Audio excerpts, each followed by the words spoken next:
Un ministre sur la sellette ? Ce lundi 24 avril, Emmanuel Macron a répondu aux questions des lecteurs du Parisien, aujourd'hui en France.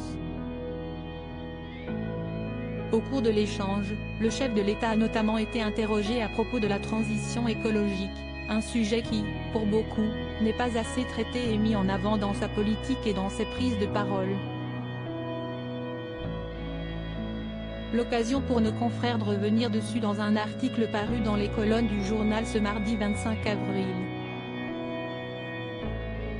L'écologie, problème durable pour Macron, titre-t-il.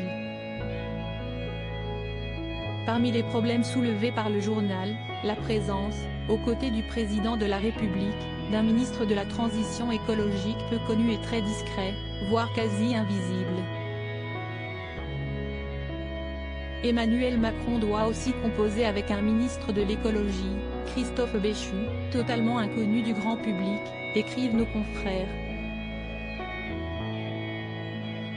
D'après eux, plusieurs personnalités politiques proches d'Emmanuel Macron pensent qu'il pourrait facilement être remplacé en cas de remaniement.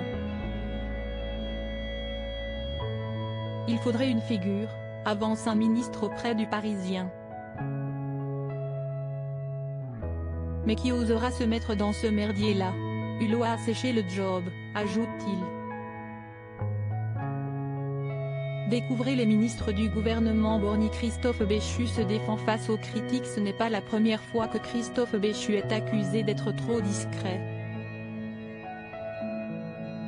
Invité sur le plateau de C'est à vous, sur France 5, en octobre 2022, l'homme politique de 48 ans avait été interrogé par la journaliste Émilie Tranen-Guyenne à propos de son absence sur la scène médiatique, notamment durant l'été 2022. Le ministre s'était alors fermement défendu. « Je considère que la transition écologique ne se fait pas sur les plateaux. Elle nécessite du travail. Ce n'est pas forcément la partie la plus sexy ou la plus visible », avait-il plaidé. Qu'est ce que j'ai fait pendant cet été? J'ai précisément fait en sorte qu'on ait un budget qui nous permette d'avoir des moyens.